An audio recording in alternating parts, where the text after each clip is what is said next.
नमस्कार व्यूअर्स, मैं हूं अमीश देवगन और आप देख रहे हैं देश का सबसे चर्चित, देश का प्राइम टाइम का नंबर 1 कार्यक्रम आर पार। ज्यादा दिन नहीं बीते हैं जब वरिष्ठ कांग्रेस के नेता राशिद अल्वी साहब ने कहा था कि वक्फ संशोधन बिल के खिलाफ किसान आंदोलन की तरह लोगों को सड़क पर उतरना चाहिए। आज देश ने शाहीन बाग पार्ट 2 का एक ट्रेलर देखा है व्यूअर्स, वो भी राजधानी दिल्ली के अंदर, क्योंकि वक्फ बिल के खिलाफ all India Muslim personal law board ने जंतर मंतर पर प्रदर्शन किया। खास बात यह रही कि इस प्रदर्शन में हर वो पार्टी शामिल दिखी जो शाहीन बाग के वक्त प्रदर्शनकारियों के साथ थी। इत्तेफाक की बात यह भी है कि ये वही सारी पार्टियां भी हैं जिन्होंने लोकसभा चुनाव में गठबंधन बनाकर नरेंद्र मोदी के खिलाफ चुनाव लड़ा था। और यह भी इत्तेफाक है कि जो पार्टियां वक्फ संशोधन का विरोध कर रही हैं वही पार्टियां औरंगजेब की भी हिमायत करने में जुटी हुई हैं, इधर से या उधर से। उद्धव ठाकरे के विश्वास पात्र संजय राउत कह रहे हैं कि बाबरी की तरह औरंगजेब की कब्र को ध्वस्त करने की बात करने वाले खुद को हिंदू तालिबान जैसा दिखाना चाहते हैं। आचार्य प्रमोद कृष्णम का दावा है कि राहुल गांधी और संजय राउत मिलकर मोहम्मद अली जिन्ना का 1947 वाला सपना देख रहे हैं। कभी इनकी सरकार बनी तो ऐसा करेंगे। यानी वक्फ हो या फिर औरंगजेब, दोनों तरफ से सियासी तलवारें खिंची हुई हैं। आर पार में आज इसी बड़े पॉलिटिकल मुद्दे पर सबसे बड़ी राजनीतिक बहस, वक्फ और औरंगजेब, किसका सियासी फरेब।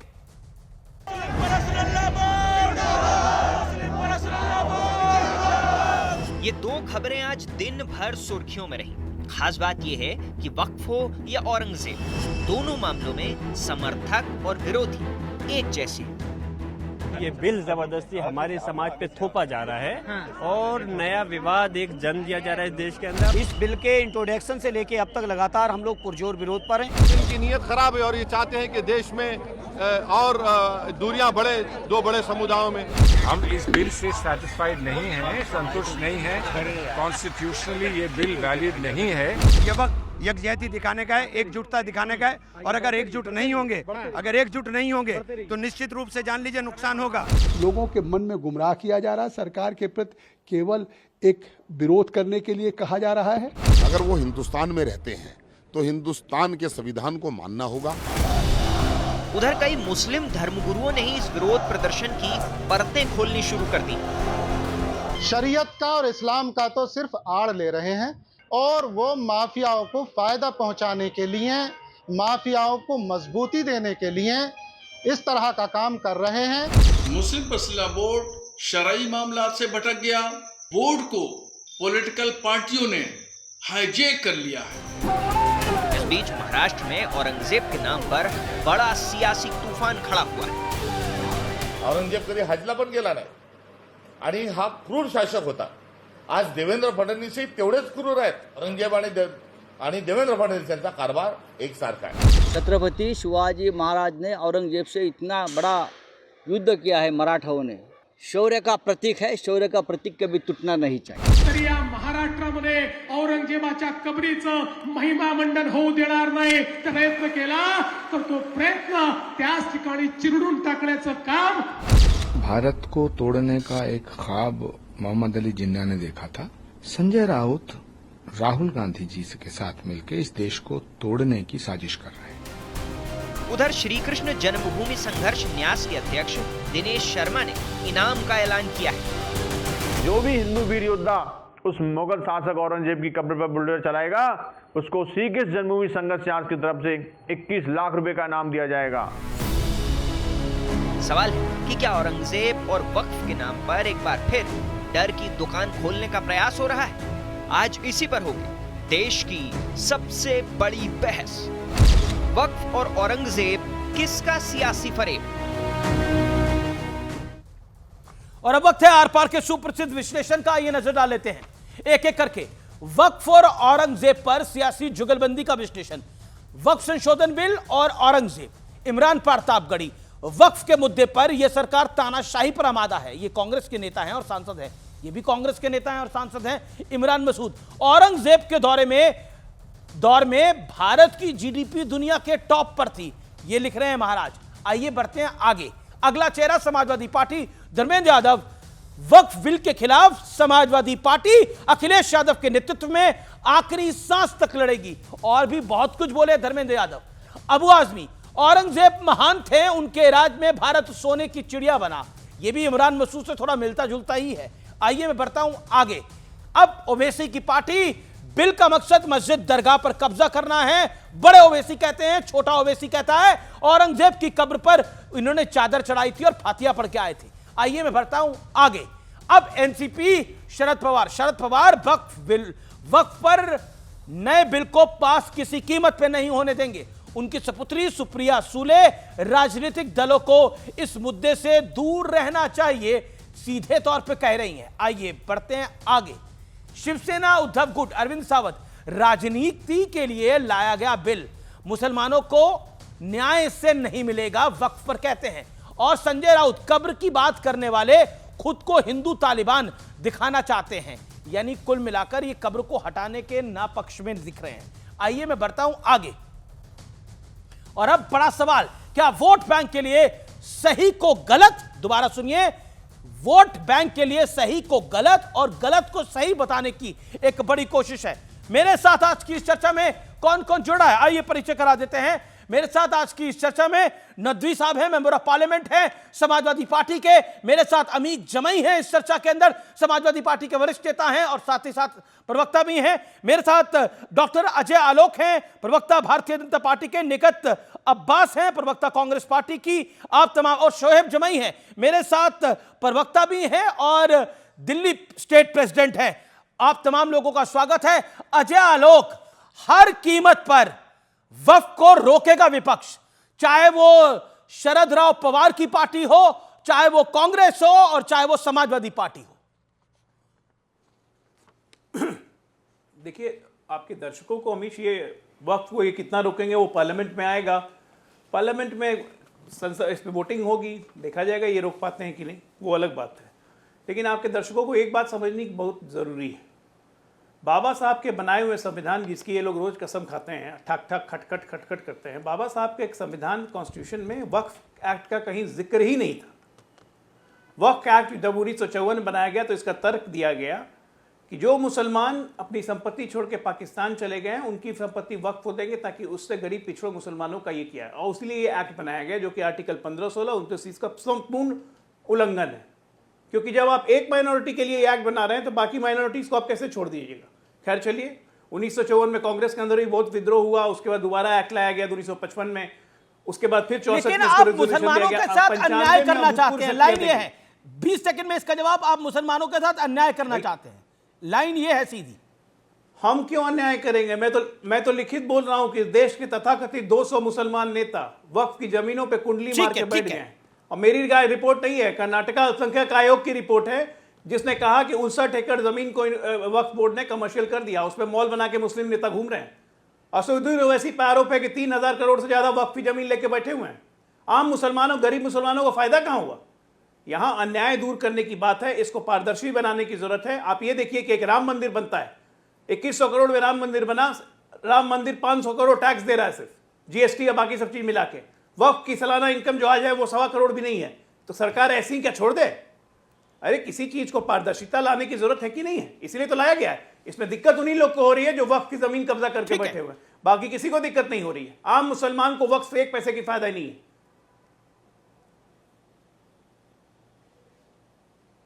जी, मैं सीधा रुख करता हूं अब समाजवादी पार्टी के सांसद नदवी साहब का। नदवी साहब, आपको मेरी आवाज मिल रही है? जी, उन तक सीधा चलते हैं। नदवी साहब, वक्फ बिल में सुधार हो रहा है, तो इस पर आपत्ति क्यों है? समाजवादी पार्टी इसका विरोध क्यों कर रही है?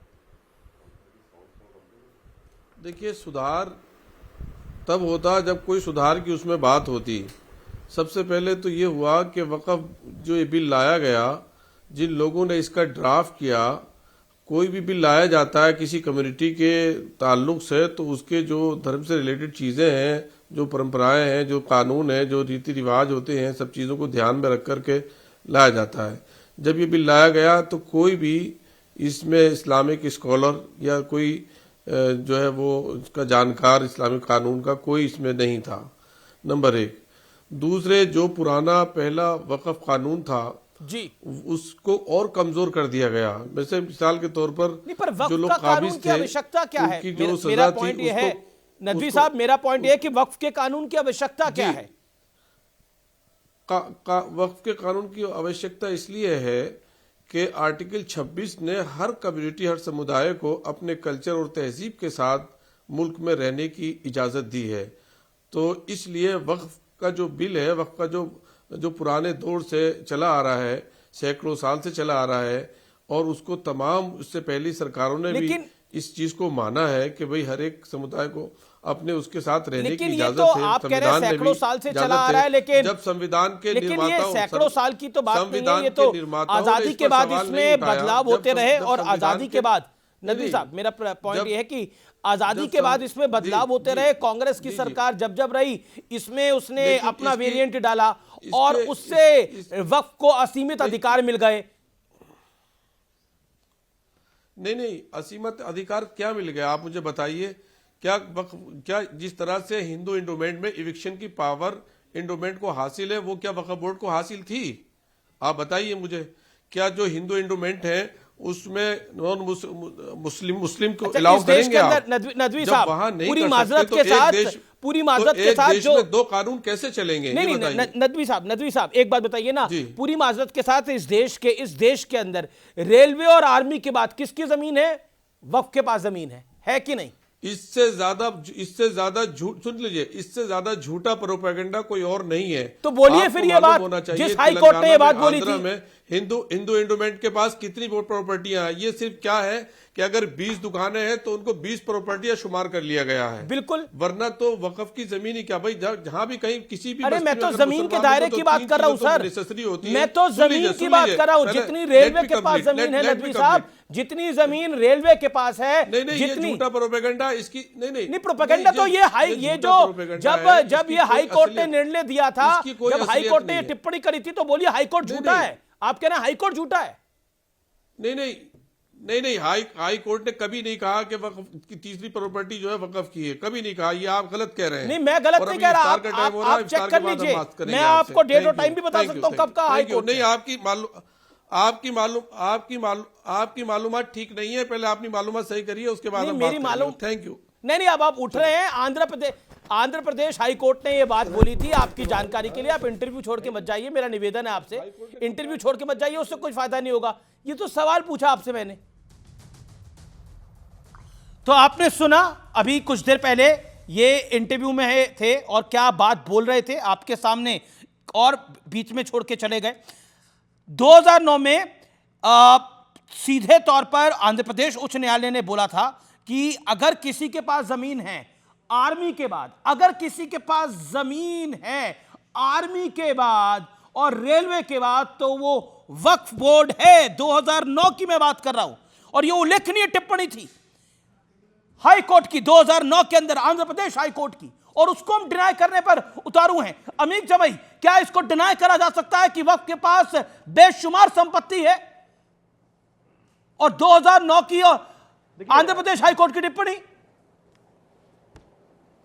देखिए, बिल वक्फ पर जो स्टैंडिंग कमेटी के मेंबर मोहिबुल्लाह नदवी साहब, जो मेरी पार्टी के रामपुर से लोकसभा सांसद भी हैं, उनकी बात आपने सुनी नहीं। आपने बिल्कुल सही कहा है कि हाई कोर्ट की एक टिप्पणी आई थी, लेकिन जो टिप्पणी की डिटेल है वो ये है कि जो 90% जो वक्फ की जायदाद हैं, प्रॉपर्टी हैं, आप जो भी कह लीजिए, वो या तो मस्जिद हैं या तो कब्रस्तान हैं।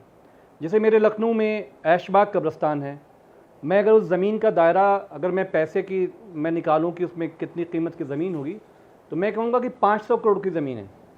लेकिन उस कब्रस्तान की ज़मीन में मुर्दे गड़े हुए हैं। हर साल जो कमेटियाँ बनती हैं, वो कमेटियाँ उसकी रख रखाव में, उसके देख रेख में वो पैसे नहीं, तो ये बात डिनाई तो नहीं हो रही ना कि वक्फ के अंतर्गत इस देश में तीसरे नंबर की जमीन है, इसमें तो डिनाई नहीं हो रही ना अमीक भाई।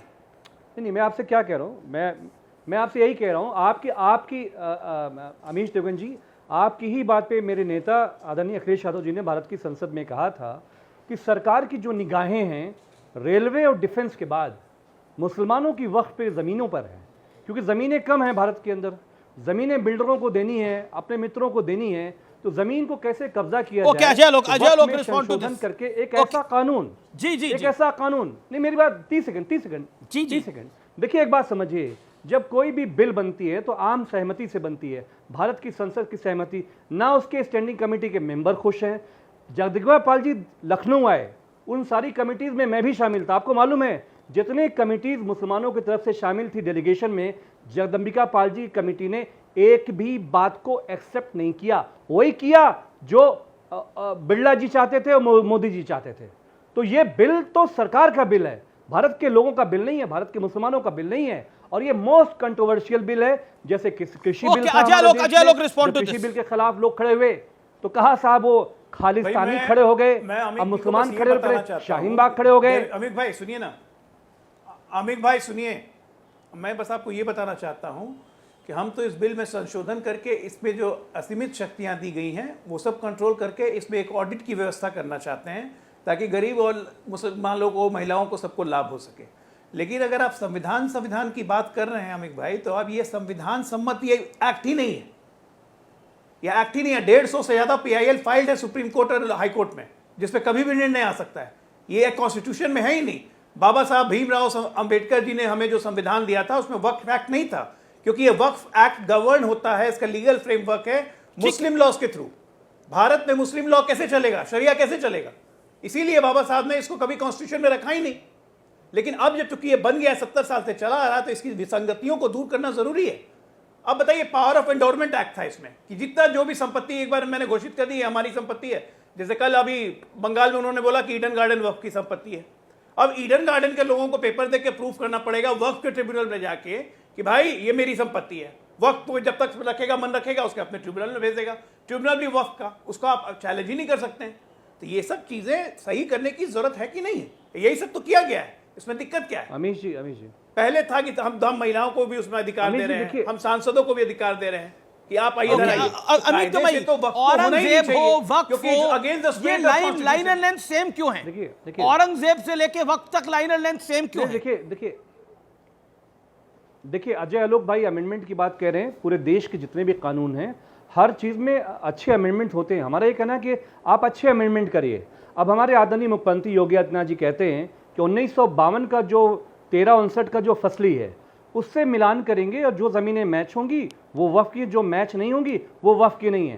उत्तर प्रदेश में जो सर्वे डिपार्टमेंट हमारा, जिसने सारी ज़मीनों को क्लासिफाइड किया कि कौन सी ग्राम पंचायत है, कौन गुरगड्ढा है, कौन वक्फ है, कौन मस्जिद है, कौन हिंदू कब्रस्तान है, कौन सिख कब्रस्तान है, तो सवाल ये है कि 1970 के दशक में जो सर्वे डिपार्टमेंट बना जिसने ज़मीनें क्लासिफाइड की, मुख्यमंत्री जी उसके खिलाफ बात कर रहे हैं।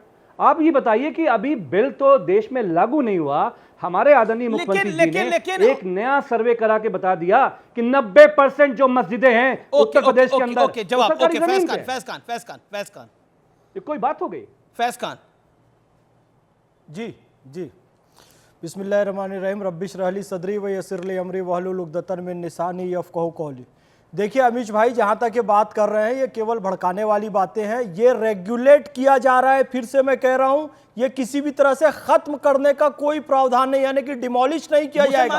अन्याय हो रहा है? बिल्कुल अन्याय नहीं हो रहा है, क्योंकि आज भी असदुद्दीन ओवैसी ने यही कहा कि मस्जिदें छीन ली जाएगी, दरगाह छीन ली जाएगी, खानकाहें छीन ली जाएगी, कब्रिस्तान छीन लिया जाएगा। मैं दावा यही कह रही है, कांग्रेस भी तो यही लाइन ले रही है, सपा भी तो यही लाइन ले रही है। मैं बारंबार कहता हूं, मुसलमानों का तुष्टीकरण और राजनीति का अपराधीकरण कांग्रेस और समाजवादी पार्टी ने किया। ये 1 साल टोपी पहनकर जाते हैं अफ्तार पार्टी में, मुसलमानों को 5 साल टोपी पहनाते हैं। राहत इंदौरी ने कहा कि सियासत में जरूरी है, रवादारी समझता है, वो रोजा तो नहीं रखता पर अफ्तारी समझता है।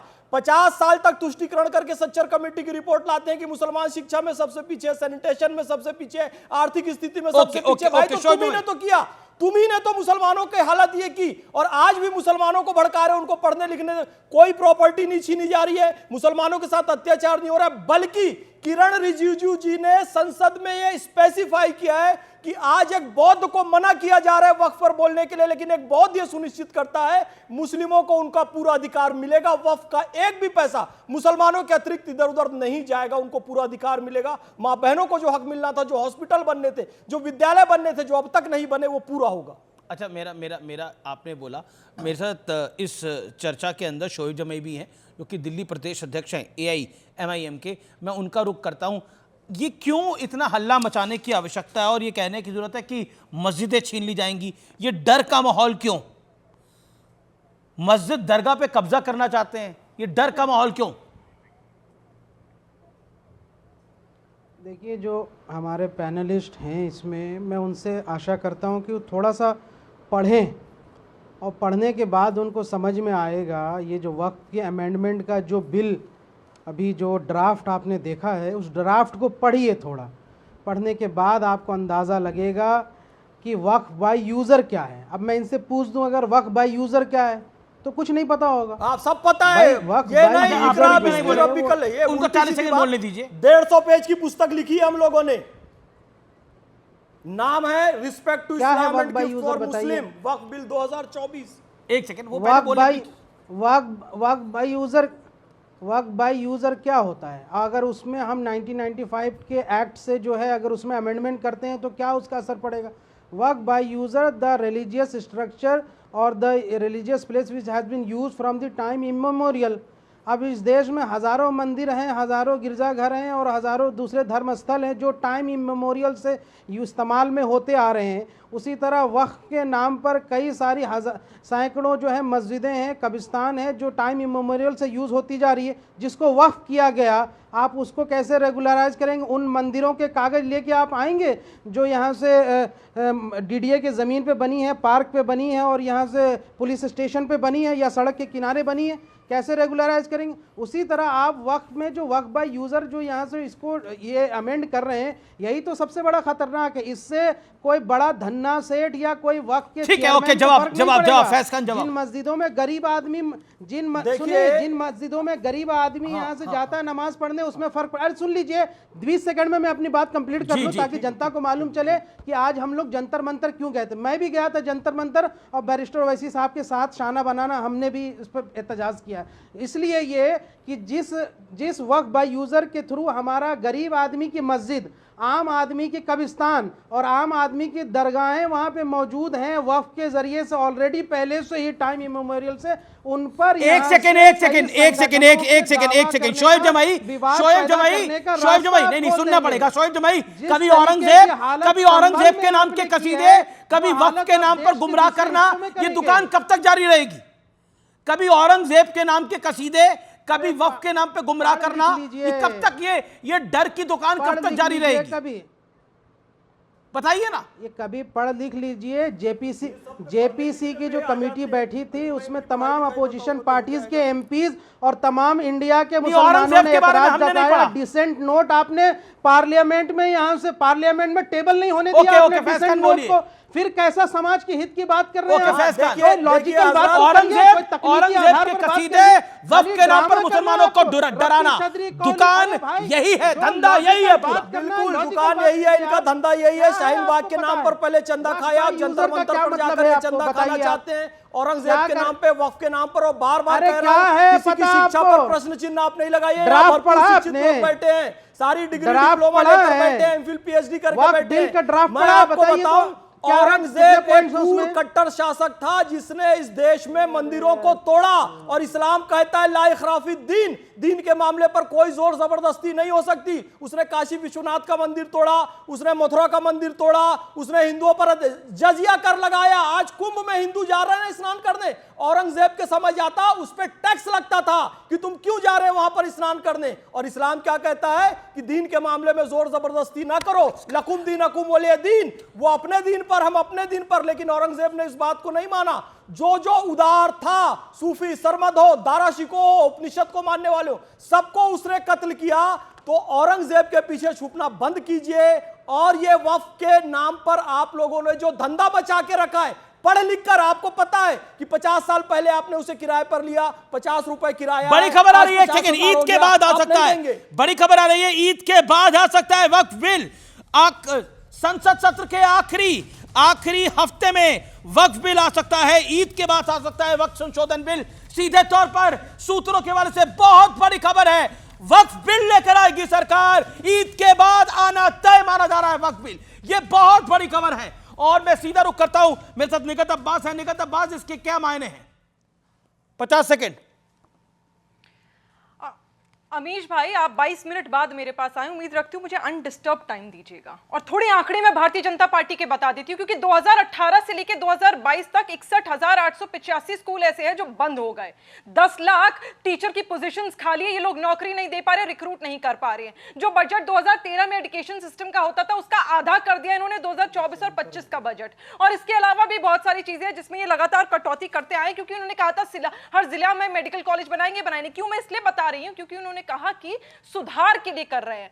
ये सारे काम छोड़ के इन्हें वक्फ के सुधार की बात याद आ गई। कैसा सुधार? जहां पर कोई चर्चा नहीं, कौम का इंक्लूजन नहीं, कोई बहस नहीं, कोई टेबल नहीं। 44 अमेंडमेंट दिए थे, 44 मायने रखते हैं ऑपोजिशन के नेताओं ने। लगातार उन पे बोला कि चर्चा हो, डिसेंट नोट पे चर्चा हो और हमारी बात सुनी जाए, इन्होंने सुनी नहीं। एनडीए के 14 जो अमेंडमेंट थे वो इन्होंने एक्सेप्ट कर लिए। अब यहां पर इंटेंशन पर शक हो जाता है कि आप सुधार कर रहे हैं या जो अल्पसंख्यक हैं उनके जितने भी संस्थान हैं उन पे निगत, आपने बड़ा इंपॉर्टेंट पॉइंट आपने बोला, आपने वाकई बड़ा इंपॉर्टेंट पॉइंट बोला है। मुझे अमीश जी बड़ा इंपॉर्टेंट पॉइंट है। सवाल सुनिए निगत जी, मुझे सिर्फ 2 सवाल। नहीं बिल्कुल, आप सवाल एक सेकंड पूछ लेने दीजिए। अमेंडमेंट एक सेकंड। पहला सवाल ये है कि क्या ये मैडम सुनिए ना, निगत जी सुनिए, पहले सुनिए। काशी विश्वनाथ पर क्या ये मुसलमानों को मेंबर बनाएंगे? नहीं बनाएंगे, क्योंकि इनकी सरकार गिर जाएगी रातों रात। क्योंकि यहां अगर ये वक्फ पे नॉन मुस्लिम को मेंबर बना देते हैं तो इनके लिए जो पोलराइजेशन है, जो ध्रुवीकरण है, जो पक्षपात है, उससे तो इनके वोट बैंक बढ़ जाता है। दूसरा, ये कह रहे हैं कि कागज दिखाओ। लगातार ये चिढ़ाते भी रहते हैं, एक समुदाय को चाबी भी लगाते हैं। ये कहते हैं कागज दिखाओ। 200-300 साल पुराने हैं कब्रिस्तान भी, 200-300 साल पुरानी है मस्जिदें भी और दरगाह भी। निगत जी, मैंने बड़ा एक सेकंड में निगत जी, जब कांग्रेस की सरकारें थी, मैं टाइम बता रहा हूं, 1991 टू 1996 के बीच, जब पीवी नरसिम्हा राव की सरकार थी और डॉक्टर मनमोहन सिंह की सरकार थी 10 साल, क्या एलके अडवाणी और अटल बिहारी वाजपेयी का 91 से 96 की कांग्रेस सरकार में डिसेंट नोट आपने एक्सेप्ट किया था वक्फ के ऊपर, हाँ या ना? जवाब दीजिएगा। पॉइंट नंबर 2, उसके बाद जब 10 साल कांग्रेस की शासन था डॉक्टर मनमोहन सिंह का, तो क्या ऑपोजिशन का बीजेपी का डिसेंट नोट एक्सेप्ट किया था एलके अडवाणी सुषमा स्वराज का? बताइए, सजेशन एक्सेप्ट किया था। आप कह रहे हैं कि इस समय आपका सजेशन माना जाए, तो ये सरकार में क्यों आए थे? वक्फ को वैसे का वैसे ही रखने के लिए? आप बताइए। मुझे सुनाई देता है अमीश जी, मेरे कान बड़े साफ है, सुनाई देता है। ईयर प्लग्स के साथ आपको बड़ी ऊंची आवाज से सुन पा रही हूं। आप मेरी बात बताइए। आपने बड़ा अच्छा दौर गिनवाया। कान तो ठीक होने चाहिए सुनने के लिए। कब आर्टिकल 25 और 26 का वायलेशन सुनने के लिए, मुझे बताइए ट्रैक रिकॉर्ड ऐसा ही है। का वायलेशन कब था बताइए। ये सरकार कांग्रेस की थी जिसने लगातार ये कहा कि वक्फ की जो प्रॉपर्टी है वो हेल्थ केयर, एजुकेशन और गरीबों के वेलफेयर के लिए इस्तेमाल होगा। मैं तो आज पूछ रही हूं, ये कह रहे हैं नहीं, ये जो दिल्ली में 2014 के अंदर प्रॉपर्टियां, निगत जी, जो 2014 में दिल्ली में 123 पॉश इलाकों में प्रॉपर्टियां गिफ्ट करी थी वक्फ को, वो किस किस चीज के लिए इस्तेमाल हो रही है बता सकती हैं आप? ये मैं बताऊं, 123 दिल्ली के पॉश इलाकों में प्रॉपर्टियां 300 प्रॉपर्टीज क्यों दी थी? दिल्ली में इस्तेमाल कर रही है सरकार 2014 के अंदर, एन चुनावों से पहले। महाराष्ट्र में वक्फ की प्रॉपर्टी पर ये लगातार जो प्राइवेट बिल्डर्स हैं उनको कब्जा। ओके, अजय लोक, लेट मी गेट अजय लोक। ओके, अजय लोक, आप तो अजय लोक जी, अजय लोक भाई जवाब दे पाएंगे। ओके, अजय लोक रिस्पॉन्ड। मैं तो बस ये बताना चाह रहा हूं कि कांग्रेस की तुष्टीकरण की नीति क्या थी कि बाबा साहब के संविधान को इग्नोर करके, देखिए भारत और हिंदुस्तान का बंटवारा होता है। भारत के हिंदू जितना पाकिस्तान में अपनी संपत्ति छोड़ के आए, वहां के मुसलमानों ने ले ली, लेकिन यहां के जितने मुसलमान छोड़ के गए पाकिस्तान, उनकी संपत्ति को बना दिया वक्फ बोर्ड। यहां के मुसलमानों की संपत्ति को कोई नहीं लेगा। आप ही बताइए, उसके बाद ले आए 1995 में वक्फ मॉडरेशन एक्ट। किस कानून संविधान के तहत आया? ये आना ही नहीं चाहिए था। जब आप एक माइनॉरिटी के लिए बना रहे हैं तो बाकी माइनॉरिटीज के लिए नहीं बनाएंगे, लेकिन इनको तो माइनॉरिटी शुरू से एक ही मतलब मुसलमान है, मुसलमान। ऐसे ऐसे राइट्स दे दिए उसको, 213 प्रॉपर्टी, 123 प्रॉपर्टी तो दिल्ली में दी 2014 में, और राइट्स क्या क्या दिए, जिस जमीन पे कपड़ा डाल दो वो जमीन हो गई वक्फ की। ये था कांग्रेस। आज ये हल्ला कर रहे हैं यहां पे बैठ के, कांग्रेस के सारे जितने कठमुल्ले भैया लोग हैं सब वक्फी 200 एकड़ जमीन पे लेके बैठे हुए काट मार के, और ये इसी तरह से तुष्टीकरण कर करके इस देश का सत्यानाश कर दिया। अब मेडिकल कॉलेज की बात कर रही थी, अरे पिछले 10 साल में मेडिकल कॉलेज की सीट्स डबल से ज्यादा हो गई। ओके निगताबाद जवाब, ओके 30 सेकंड, ओके अजय लोग 30 सेकंड निगताबाद जवाब। मैं आपको स्टैंडिंग कमेटी की रिपोर्ट बता रही हूं लोग भाई, आपसे ये उम्मीद नहीं थी। मैं बता दूं, मैं आपको पहले तो पार्लियामेंट्री जो 70 साल में आपने किया ना वो 10 साल में हमने कर दिया, आपकी सरकार ने बताया। अरे मैं आपके बीच में नहीं बोल रही हूं, रिपोर्ट भी कहती है, सच्चर कमेटी की रिपोर्ट भी आपकी सच्चर कमेटी की रिपोर्ट कहती है कि वक्फ बोर्ड में संशोधन होना चाहिए, महिलाओं को रिप्रेजेंटेशन मिलना चाहिए, इसलिए ये बिल लाया गया। सरकार ने अमेंडमेंट करे थे। आलोक भाई आप बड़े योद्धा हैं। आपने अमेंडमेंट तो ऐसा क्या किया कि 123 संपत्तियां उठा के वक्फ को दे दी दिल्ली की। आप तो लगातार यूसीसी के लिए, एक समानता के कानून के लिए आप बड़ी छाती पीटते हैं। मुझे बताइए ना कि सारे जो धार्मिक संस्थानों के लिए राज्य दर राज्य लागू कर रहे हैं क्योंकि संविधान में यूसीसी है। आप क्यों वक्फ बोर्ड पर लगातार प्रहार कर रहे हैं, नियंत्रण करना चाहते हैं? क्या पेट नहीं भर रहा है? जो मंदिरों से पैसा मिल रहा है, भूख बढ़ रही है। उत्तराखंड में लागू हुआ है ना, धीरे धीरे पूरे देश में लागू हो। क्या कोर्ट, क्या सरकार और कोर्ट के पास वक्फ पे कोई भी ऑडिट हो या कोई गड़बड़ी का मामला हो, उस पे क्या सरकार और कोर्ट के पास हस्तक्षेप करने का प्रावधान नहीं है? अगर है तो आप इसमें अमेंडमेंट क्यों ला रहे हैं? और आप बहुत बड़ी बात लगती है, और व्यूअर्स आज जाने इस बात को। और सुनिए आलोक भाई, सुनिए, बड़ी अच्छी लगती है। अब ये कहते हैं कि जो व्यक्ति वक्फ देने आ रहा है, दान करने आ रहा है प्रॉपर्टी, वो भी ना अपने आप को प्रूफ करे कि 5 बड़ी खबर आ रही है। धर्मेंद्र यादव, समाजवादी पार्टी के member of parliament, Dharmendra Yadav Samajwadi party के मेंबर ऑफ पार्लियामेंट ने एक बहुत बड़ी बात बोली है, बहुत बड़ा बयान दिया है आज कार्यक्रम में, जो कि वक्फ के समर्थन में था कि वक्फ बिल को पूरी तरह से हम इसका विरोध करेंगे। आपकी दुआ से संसद में हमारी अब संख्या बहुत है, आपके आशीर्वाद से हम इस बिल को किसी कीमत पे पास नहीं होने देंगे। क्या बोला है धर्मेंद्र यादव ने, आइए सुन लेते हैं। समाजवादी पार्टी के मेंबर ऑफ पार्लियामेंट है। आदरणीय अखिलेश यादव जी की ओर से आपको यकीन दिलाते हुए, चाहे जितनी कुर्बानी देनी पड़ेगी, चाहे जितना संघर्ष करना पड़ेगा, हम अपने मुसलमान भाइयों की वक्फ की जमीनों को सरकार के हवाले नहीं होने देंगे। समाजवादी पार्टी आज इस हैसियत में है, आपकी कृपा से, आपकी दुआओं से, कि संसद को चैन से नहीं चलने देगी। अगर संसद में जबरदस्ती बिल आएगा तो संसद को चेतावनी, समाजवादी पार्टी की चेतावनी की संसद को चैन से नहीं चलने देंगे। आपकी दुआ से हमारा नंबर इस बार ज्यादा है, हम देखेंगे संसद के अंदर किसी कीमत पर। आगे यह भी लाइन बोली गई है वहां पर, मोदी किसी कीमत पर इस बिल को पास नहीं करा पाएगा, चाहे कुछ हो जाए। सीधे तौर पर समाजवादी पार्टी, कांग्रेस पार्टी, शिवसेना इसमें एक साथ आ गए हैं और एक लाइन से बोले जा रहे हैं कि यह बिल पास नहीं होगा। कैसे करेंगे अजय आलोक? अब तो ये जो धर्मेंद्र यादव है, इन्होंने कैटेगोरिकली बोला है, आपकी दुआ से हमारा नंबर अच्छा है, हम नहीं होने देंगे, मोदी की नहीं चलने देंगे। शायद हमारा नंबर भूल गए संसद में, ऐसे चूचू के मुरब्बे इस तरह से बात करते रहते हैं, ज्यादा वैल्यू देने की जरूरत नहीं है। जो बात है काम की वो तो करेंगे नहीं। उत्तर प्रदेश में सबसे ज्यादा वक्फ की संपत्ति है, लगभग 2 लाख एकड़ के ऊपर। सबसे ज्यादा विवाद उत्तर प्रदेश में। क्या किया अखिलेश ने 5 साल रहने के बाद? उल्टा आजम खान को और दे दी 300 एकड़। ओके, मैं जान रहा हूं, बिल तो पास होगा ही, ये तो तय है। अमित जमाई, ये कुर्बानी की बात हो रही है, हम कुर्बानी देने को तैयार हैं, मतलब कुर्बानी किस बात की?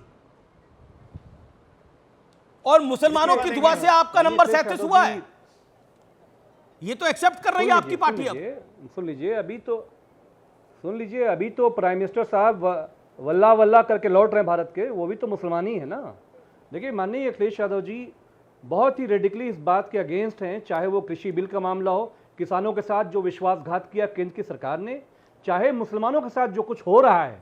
आज आदरणीय धर्मेंद्र यादव जी ने जो बात माननीय अखिलेश जी की तरफ से कही है, ये बात पत्थर की लकीर की तरह से लिख लीजिए कि पीडीए का जो संवैधानिक अधिकार है, सुन लीजिए पहले पूरी बात, पीडीए का जो संवैधानिक अधिकार है, वक्फ में पीडीए कैसे आया? कान खोल कर सुन लीजिए, वक्फ में पीडीए कैसे आया? आंध्र प्रदेश के जो चंद्रबाबू नायडू है, चंद्रबाबू नायडू, कान खोल कर सुन लीजिए, अगर आपने ईद के बाद अपना स्टैंड चेंज नहीं किया तो नेस्त नाबूद हो जाओगे। नेस्त नाबूद करने की धमकी दे रहे हैं, यही है गुंडागर्दी। लेना पड़ेगा इसी को आपको, आतंकवाद कहते हैं। स्टैंड लेना पड़ेगा आपको। भारत की ये क्या बात है? चंद्रबाबू नायडू को, नीतीश कुमार जी को आप धमकी दे रहे हैं। आज सुबह जंतर मंतर पर असदुद्दीन ओवैसी ने भी वही किया और आप लोग भी वही कर रहे हैं। अभी थोड़ी देर पहले एक नेता को हिम्मत है, खुल के बताइए बिहार के लोगों को, बिहार के मुसलमानों को, जो विश्वास बिहार के मुसलमानों ने नीतीश जी पे किया है, कुर्बानी खुल के बताइए, नहीं तो राजनीति में बिहार की पता नहीं चलेंगे। हिंदुओं पर गोली चलाई, राम भक्तों पर उनकी कुर्बानी दी। ये कैसी कुर्बानी है कि मुसलमान को भी मार डालो तुष्टीकरण करके, राम भक्तों पर गोलियां भी चला दो, जगदम्बिका पाल जी को सीधी सीधी धमकी दो, चंद्रबाबू नायडू को सीधी सीधी धमकी दो। धमकी दे रहे हो आप लोग, आपके ऊपर केस दर्ज होना चाहिए और ये मीडिया की रिकॉर्डिंग को रिकॉर्ड करके पुलिस में जाएगा और केस दर्ज होगा। आप धमकी दे रहे हैं सीधे सीधे सरकार की एक बड़ी पार्टी को। नहीं, पर ये आप चंद्रबाबू नायडू को, आप एक सेकंड, चंद्रबाबू नायडू को निस्तेनाबूद कर देंगे, नेस्त नाबूद कर देंगे। मतलब क्या मतलब है? समझते हैं क्या होता है? मतलब अभी पॉलिटिकल लड़ाई की बात थी, अभी निस्तेनाबूद तक पहुंच गई।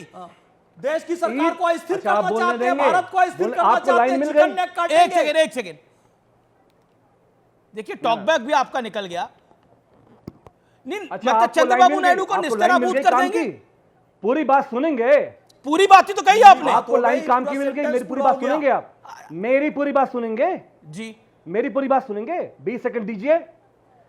पीडीए के अधिकारों के खिलाफ नहीं, वक्त का पीडीए से नहीं, अमीक भाई पूरी माजरत के साथ, अमीक भाई पूरी माजरत के साथ एक सेकंड मेरा निवेदन स्वीकार करिए। मैं हाथ जोड़ के आपको बोल रहा हूं, मेरा निवेदन स्वीकार करिए। एक प्रश्न का जवाब इस देश की आवाम को दीजिए, इस देश की जनता जनार्दन को दीजिए।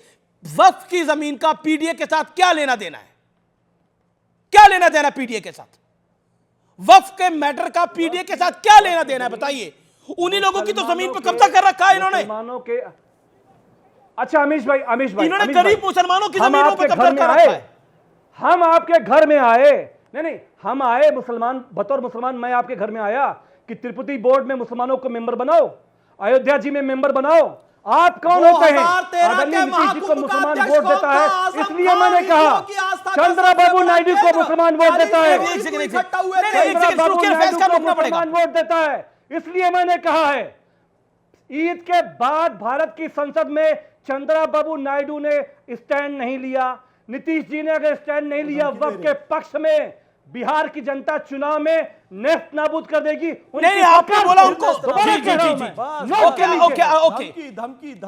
ओके, बीजेपी के राज में हर धार्मिक स्थल को खतरा। अखिलेश यादव, यहां पर लाइन लंबी करी जा रही है, कांग्रेस को पीछे जोड़ा जा रहा है। बीजेपी के राज में हर धार्मिक स्थान को खतरा है। अखिलेश यादव का यह बीजेपी पे बहुत बड़ा हमला है। अजय आलोक, देखिए ऐसा है, यहां पे अभी अब रेस लगेगी हमेश, समझे ना। आज तो ये लोग बैठ गए जंतर मंतर में, all India Muslim personal law board के बुलाने पे अलग अलग नेता लोग। अब इनमें रेस लगेगी कि भाईजान का ज्यादा हित कौन देखेगा। ये देश के गरीब मुसलमानों की इनको एक पैसा चिंता नहीं है, महिला मुसलमानों की एक पैसा चिंता नहीं है। उसी लखनऊ में एक शिया मुसलमान की जमीन इसी तरह से विधवा की जमीन हड़प ली है वक्फ बोर्ड ने, जिसको अभी योगी जी ने वापस करवाया है, लेकिन उसकी चिंता इनको कभी नहीं लगेगी। लेकिन बाकी लोग के लिए कुर्बानी देंगे। एक काम कीजिए, बहुत कुर्बानी देने का शौक है, बोलिए जाके इस्तीफा दे देंगे, क्योंकि बिल पास तो हो गई, उसका कुर्बानी देना होगा ना। अब तो बोल दिया कुर्बानी देना होगा रमजान के पावन महीने में, तो कुर्बानी दे दीजिए, इस्तीफा दे दीजिए संसद से, हैसियत पता चल जाएगी कितनी है दोबारा चुन के आने की। अमीक जमाई, एक बार छीका चढ़ गया तो ज्यादा माथा चढ़ गया। अरे वो तो क्या अमीक जमाई कह रहे हैं निस्तेनाबूद कर देंगे चंद्रबाबू नायडू को, नीतीश कुमार को। अजय आलोक जी, मैं दोबारा कह रहा हूं, ये लोग निस्तानाबूद हो गए, वो लोग निस्तानाबूद कि आदरणीय नीतीश जी को बिहार में अगर वो वक्फ के खिलाफ गए, बिहार की जनता निस्तानाबूद कर देगी, नोट कर लीजिए, और इंडिया ब्लॉक कराएगी उनको। और आदरणीय चंद्रबाबू नायडू, जिनकी बैसाखी पे ये भारतीय जनता पार्टी की सरकार चल रही है, चंद्रबाबू नायडू को भी स्टैंड लेना पड़ेगा। समाजवादी पार्टी की तरफ से हम लोग पूछना चाहते हैं, चंद्रबाबू नायडू जी, उनका स्टैंड क्लियर है, मुसलमान हैं, क्या वो आपके नागरिक है कि नहीं है? अरे इसमें नागरिक है कि नहीं है? ये एक सेकंड फैसला मैं आपको लेके आना चाहता हूं। ओके अमीक भाई, ये आप भी मुसलमान हैं, मतलब क्या आपको लगता है कि मुसलमान देश के नागरिक है कि नहीं है? ये डराने की दुकान क्यों? आप देखिए, मैं कंपैरिजन लेके आया हूं। जो लोग औरंगजेब को अपना नहीं समझते, इधर से या उधर से डिफेंड कर रहे हैं, जो लोग वक्फ के खिलाफ, वक्फ एक्ट के खिलाफ जा रहे हैं, और जो लोग मोदी को हराने में 2024 में लगे रहे, वो पूरी लॉबी, तमाम नेता वही हैं।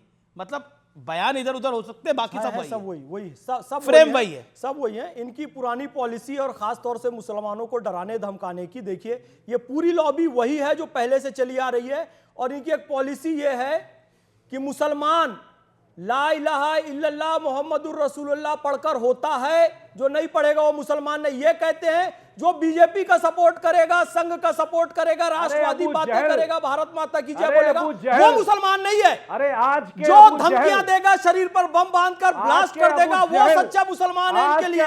जो वक्फ सुधारों का विरोध करेगा वो सच्चा मुसलमान है। जो सीएएनआरसी का विरोध करेगा वो सच्चा मुसलमान है। जो इंस्टेंट तलाक का विरोध करेगा वो सच्चा मुसलमान है। जो सुधारों की बात करेगा इस्लाम में, जो सही दिशा में लेकर जाएगा, इस्लाम के साथ चलेगा, वो मुसलमान नहीं है।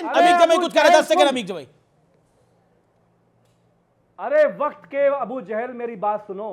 आपने कुरान शरीफ भाई ज़कात के खीर के पिस्ते, तशरीफ के फोड़े के खीरे, वो मुसलमानों के खिलाफ, मेरी बात भी सुन ले। तू डिसाइड नहीं करेगा मुसलमान कौन है नहीं है। वक्त के अबू जहल कुर्सी के लिए, चमचागिरी के लिए, जूते को चाटने के लिए, वक्त के अबू जहल और मुलायम सिंह यादव के जूते चाटते हो तुम लोग। वीडियो आया है, एक मौलाना मुलायम सिंह यादव के जूते उठा रहा है। कतर जाते हो, इफ्तार पार्टी में इबादत होती है, इफ्तार के जूते समय होती है। ये लोग मुलायम सिंह यादव का जूता उठाते हैं इफ्तार पार्टी में, टोपी पहनकर, दाढ़ी रखकर। ये इस्लाम बताएंगे हमको? ये अबू जहल है, ये इब्लीस है, ये ज़कात की खीर का पिस्ता है, ये तशरीफ के फोड़े का कीड़ा है। भीख मांगते हो, ये बैतुल खला की गलाजियत है। भीख मांगते हो सऊदिया, दुबई से, कतर अरे तुम्हारे लोग पकड़ाते हैं सऊदी में जाकर, भीख मांगते हुए। तुम्हारे जो कह रहे थे पाकिस्तान का बॉर्डर तुम ले आओगे लखनऊ में, सबसे ज्यादा तुम्हारे लोग पकड़ाए हैं। काबा शरीफ में जाकर भीख मांगते रहते हैं, सऊदी गवर्नमेंट पकड़ के तुमको डिपोर्ट करती है। पाकिस्तानियों जाएंगे, अदानी के लिए भीख दे दो, अंबानी के लिए। अरे एक सेकंड, विषय नहीं है, ऑडियो डाउन करिए। एक सेकंड, आप दोनों से मेरा निवेदन है, देखिए मैं हाथ जोड़ता हूं। देखिए इस कार्यक्रम की गरिमा है, प्लीज उसको मेंटेन करके चलिए। एक सेकंड, फैज खान आप बने रहिए हमारे साथ, अमीर भाई आप भी बने रहिए। एक सेकंड, मैं निकत अब्बास को लेकर आता हूं। निकत अब्बास, एक सवाल बार बार आता है और इसका जवाब मैं चाहता हूं आपसे। क्या आपको लगता है निकत जी कि बड़ा महत्वपूर्ण है विपक्ष के लिए मुसलमानों को डरा के रखना? बीजेपी बार बार ये नैरेटिव बढ़ती है कि मुसलमानों को डराते हैं। अब मोदी तो 11 साल से हैं, मुसलमान भी सुरक्षित ही है इस देश के अंदर, क्यों डराना बार बार? राशिद अल्वी का बयान आया कि मुसलमानों को सड़कों पे आ जाना चाहिए, क्यों? गुजरात में मोदी इतने टाइम रहे, क्या दिक्कत हुई मुसलमानों को? तरक्की करी। अमीर जी, जुम्मा 8 दिन हुए भारतीय जनता पार्टी की सरकार को सत्ता में आई हुई है, क्या डराएंगे मुसलमानों को? और आपने कहा कि ये कहते हैं कि विपक्ष डरा के रखे, ये जरूरी है क्या? 50 साल राज किया है कांग्रेस पार्टी ने और देश आगे बढ़ा है कांग्रेस पार्टी के नेतृत्व में। मुझे बताइए एक भी मुसलमान जो उस समय डरा था? लेकिन जब ये बात करते हैं डराने की तो हास्य का विषय बन जाता है, क्योंकि ये मैं तो कहती नहीं हूं ना कि मंगलसूत्र ये छीन लेंगे, ये तो देश के प्रधानमंत्री ने कहा था। मैं तो कहती नहीं हूं ना कि मुसलमानों से वोट करने का अधिकार छीन लो, इन्हीं के नेता कहते हैं। मैं तो कहती नहीं हूं ना कि 4 बीवियां 40 बच्चे इनके हैं, ये आपके बच्चों का हक मारेंगे, ये बीजेपी के नेताओं ने कहा है। लगातार भारतीय जनता पार्टी के नेता, इन्हीं के नेता कहते हैं होली नहीं मनाना तो पाकिस्तान चले जाओ, यहां रहने का क्या अधिकार है? तो ये सारी बातें जब ये करते हैं तो मुसलमान को डराने का काम भारतीय जनता पार्टी की सरकार करती है, कांग्रेस पार्टी या विपक्ष का नेता नहीं करता। लेकिन उन्होंने बहुत सारी यहां पर बात करी, मैंने 2-3 बातें आपको पहले भी बोली थी शायद। नहीं, आप कह रही हैं कि कांग्रेस पार्टी नहीं कहती, नहीं कांग्रेस पार्टी बिल्कुल, एक सेकंड, कांग्रेस पार्टी बिल्कुल आप कहते हैं कि मुसलमानों को ये बात नहीं कहती। राशिद अल्वी का बयान को आप किस तरह से लेती है? औरंगजेब पे इमरान मसूद आपके मेंबर ऑफ पार्लियामेंट हैं, वो कहते हैं कि औरंगजेब के दौर में भारत की जीडीपी दुनिया के टॉप पर थी। इमरान प्रतापगढ़ी कहते हैं कि वक्फ के मुद्दे पर सरकार तानाशाही पर आमादा है, वो भी आपके मेंबर ऑफ पार्लियामेंट है। राशिद अल्वी आपकी कांग्रेस पार्टी के नेता हैं, वो कहते हैं कि मुसलमानों को सड़कों पर आ जाना चाहिए। ये डराना नहीं तो क्या है? देखिए राहुल गांधी कहते हैं कि मुसलमान तकलीफ में है भारत में। संविधान नहीं, सुनिए ना, सुनिए ना अमीश भाई, आपका सवाल मैंने सुन लिया, मैं एक ही बारी में सुन लेती हूँ। मैं तो कह रही हूँ सड़कों पे आ जाने का क्या मतलब है? रोज भारतीय जनता पार्टी के नेता प्रदर्शन करते, विपक्ष की पार्टी पे जा इनकी सरकार नहीं होती। अभी थोड़े दिन पहले तक दिल्ली में केजरीवाल जी के खिलाफ कर रहे थे, वो सड़कों पे आना ही कहते हैं। आपको लग रहा है मुसलमानों के साथ जाती हो रही है हिंदुस्तान में? निगत नहीं, सुनिए नहीं, मैंने सुना आपको लग रहा है मुसलमानों के साथ जाती हो रही है हिंदुस्तान में, जो राहुल गांधी कहते हैं? Do you think so? मुसलमानों के खिलाफ एक षड्यंत्र रचने का काम भारतीय जनता पार्टी की सरकार लगातार कर रही है, क्योंकि इनको फायदा होता है, इससे वोट बैंक इनका बढ़ता है। अच्छा, मैं विद एग्जांपल बताती हूँ। मुझे बताइए अमीश भाई, आप भी नोएडा में, मैं भी ग्रेटर नोएडा, ये देश के हिंदुओं को गाली दे रही है। लगाए थे और अभी भी लगे हुए हैं, बटेंगे तो कटेंगे। एक सेकंड आलोक भाई, आपके बीच में मैं बोलती नहीं हूँ, बोल लेने दीजिए। आप बड़े वरिष्ठ में टोकना नहीं चाहती। बड़े बड़े पोस्टर्स, बटेंगे तो कटेंगे, इतने एग्जाम्पल्स दिए कि मुसलमान को कि दुकानों का बहिष्कार करो। ये मैं नहीं कह रही हूँ, भारतीय जनता पार्टी के नेता कह रहे हैं। यही कहते हैं कि वोट का अधिकार मुसलमान से छीन लो। ये मैं नहीं कह रही हूँ, मैं आपको दर्ज करा सकती हूँ ये बयान किसने कहा है। छीना गया? आप लगातार नहीं, मुझे नहीं, आप क्या कहेंगे? आप कह रही हैं कि एक नेता कहते छीना गया, वक्फ को तो असीमित अधिकार दिए गए। ओके, मुसलमान खतरे में फैसलान के अंदर। फैज खान, निगत अब्बास को रिप्लाई आपका, क्या मुसलमान खतरे में है? निगत जी वेट करिए। एक बात आपसे पूछना चाहता हूँ और मैं पहचान रहा हूँ, बिल्कुल ठीक पहचान रहा हूँ, शायद आप वही हैं जो जानमाज रखकर कह रही थी कि हनुमान चालीसा पढ़ लो। मेरे कार्यक्रम था, तांडव स्त्रोत भी वायरल हुआ था और आपने घर में मंदिर भी बनाई थी और इन्हीं के शो में जानमाज पढ़कर आपने कहा था कि हनुमान चालीसा पढ़ो। Are you the same girl? Are you the same girl? जवाब दीजिए, are you the same girl? Amish ji के शो में आज भी कर लूंगी, क्या दिक्कत है? मुझे बताइए। आप वही लड़की है ना? मैं तो ला इलाहा इल्लल्लाह मुहम्मदुर रसूलुल्लाह अलियन वली। तो फिर अचानक हिंदू आपके दुश्मन कैसे हो गए? शिव तांडव स्त्रोत पढ़ते पढ़ते, हनुमान चालीसा पढ़ते पढ़ते, घर में मंदिर बनाते बनाते आज हिंदू आपके दुश्मन कैसे हो गए? मैं ये पूछना चाहता हूँ। मैं तो बड़ा आश्चर्यचकित था टेलीविजन चैनल में आपको देखकर आपका चेहरा। वेलकम बैक व्यूअर्स, इस समय की बड़ी खबर आ रही है। बड़ी खबर का ब्रेकिंग स्टोरी का रुख कर लेते हैं। वक्फ बिल पर शाहनवाज हुसैन का बड़ा बयान। वक्फ बिल संसद में पास होकर रहेगा, चाहे कोई कुछ भी कर ले। बीजेपी के कद्दावर नेता हैं, प्रवक्ता हैं, कांग्रेस ने कई बार संशोधन किए हैं। दिल्ली में बीजेपी ने हाल ही में सरकार बनाई है। यहां भी महिलाओं को 2500 रुपए हर महीने देने का वादा तो जरूर किया है, लेकिन बीजेपी की सरकार अब इस पर कुछ भी साफ साफ बोलने से बचती दिख रही है। यानी सियासत 360 डिग्री का टर्न ले चुकी है। दिल्ली से शुरू हुआ अरविंद केजरीवाल का यह फ्री वाला रेवड़ी मॉडल लौटकर दिल्ली वापस आ चुका है। अरविंद केजरीवाल ने इस खेल की शुरुआत जरूर की थी, लेकिन चुनाव जीतने के लिए अब हर पार्टी इस फॉर्मूले का सहारा ले रही है। चुनाव में बड़े बड़े वादे किए जाते हैं और चुनाव जीतने पर या तो वादे कभी पूरे नहीं होते या फिर उन्हें पूरा करने के चक्कर में राज्य कंगाल हो चुका होता है। राज्यों को उधार लेना पड़ता है। लोकसभा चुनाव में राहुल गांधी ने रैलियों में घूम घूम कर अपने खटाखट मॉडल का जमकर प्रमोशन किया था। राहुल गांधी का वादा था कि सरकार बनते ही महिलाओं के बैंक अकाउंट में 8500 रुपए वो डालेंगे, लेकिन जैसे हालात खटाखट मॉडल वाले प्रदेशों के हैं, उससे अंदाजा लगाया जा सकता है कि देश कितनी बड़ी आर्थिक आपदा से बाल बाल बचा। देश के प्रधानमंत्री नरेंद्र मोदी ने एक बार नहीं कई बार वार्न किया, इस बारे में चेतावनी दी और सुप्रीम कोर्ट ने भी हाल ही में कहा कि मुफ्त की रेवड़ियां लोगों को बेकार बना रही हैं, वे काम नहीं करना चाहते। कृपया ऐसी योजनाओं से हम परजीवी यानी पैरासाइट्स का एक वर्ग बना रहे हैं। शासन करने के लिए रेवड़ियां बांटने वाले कल्चर की जड़ें रोमन साम्राज्य के दौर तक फैली हुई हैं, क्योंकि उस वक्त वेनेजुला में प्रजा के बीच तेल से कमाए गए पैसे रेवड़ी की तरह उड़ाए गए, बांटे गए। नतीजा यह हुआ कि वेनेजुला बैंकरप्ट हो गया। दुनिया की बड़ी ऑयल कंपनी रेवड़ियों की भेंट चढ़ गई। श्रीलंका, पाकिस्तान, अफ्रीका के जाने कई सारे देश इसी रेवड़ी कल्चर के नाम पर बर्बाद हुए हैं। याद रखिएगा, आज जो कुछ भी आपको मुफ्त दिया गया है, वक्त आपसे उसकी ब्याज समेत कीमत वसूलेगा।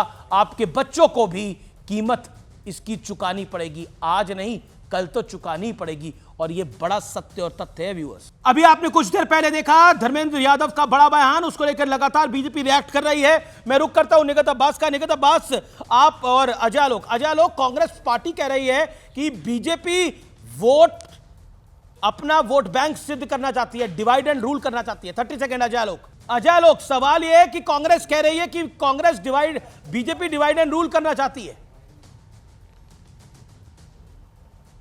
देखिए ऐसा है कि कांग्रेस पार्टी अब घूम फिर के लेफ्टिस्ट लोग के प्रभाव में आके लिबरल मुस्लिम लीग 2 बन चुकी है। ये लेफ्टिस्ट लिबरल और मुस्लिमों की पार्टी हो चुकी है। कंप्लीटली कांग्रेस की अपनी कोई विचारधारा नहीं रही। कांग्रेस क्षेत्र बक्षित्र अक्षीण राज्य में सिमटती हुई एक बड़ी रीजनल पार्टी बन गई। हर जगह तो ये लायबिलिटी है, ये देश पे लायबिलिटी है भाई, ये अपने अलाइज पे लायबिलिटी है। ये जब अरविंद केजरीवाल पे लायबिलिटी हो जाता है, अरविंद केजरीवाल भी कह देते हैं, बाकी की तो बात छोड़ दीजिए। समाजवादी पार्टी पे यूपी में लायबिलिटी है, यहाँ आरजेडी के लिए लायबिलिटी है। ममता बनर्जी ने तो उनको ऐसा लायबिलिटी माना कि सांस लेने से ही मना कर दिया और झूठ मूठ का इंडी घमंडी करते रहेंगे। ठीक है निगत अब्बास, ठीक है अजय लोग टाइम लिमिट है। निगत अब्बास जी। अमीश भाई, आलोक भाई को याद होगा जब एक समय था जब भारतीय जनता पार्टी की 2 सीटें आती थी तो आप ये कहते कि तब आप लायबिलिटी थे भारत के ऊपर, और आज मैं मान लेती हूँ कि आप संघ की लायबिलिटी है क्योंकि वहीं से आप लोगों का काम चलता है। खैर, इन्होंने लगातार ऐसी राजनीति का एक नैरेटिव बना दिया, एक प्रोपोगेंडा बना दिया है कि एक समुदाय को सेकंड क्लास सिटीजन इसलिए बनाना चाहते क्योंकि इनसे इनका फायदा होता है वोट बैंक का। आपने सही कहा अमीश भाई, क्योंकि मैं तो पूछ रही हूँ काशी मथुरा में किसी मुसलमान को ये मेंबर बना दे, रातों रात सरकार गिर जाएगी इनकी। क्या बीजेपी तो समय यहाँ खत्म हो गया। आप तमाम okay निगत, thank you so much. Ajay Alok, thank you so much. तो फिलहाल आज की चर्चा में इतना ही। क्या बीजेपी अपने वोट बैंक के लिए गंदा खेल खेलना चाहती है जैसा पॉलिटिकल पार्टीज आरोप लगा रही है? ये सोचना पड़ेगा भारतीय जनता पार्टी को। क्या देश में सौहार्द नहीं रहना चाहिए? ये सोचना पड़ेगा भारतीय जनता पार्टी को।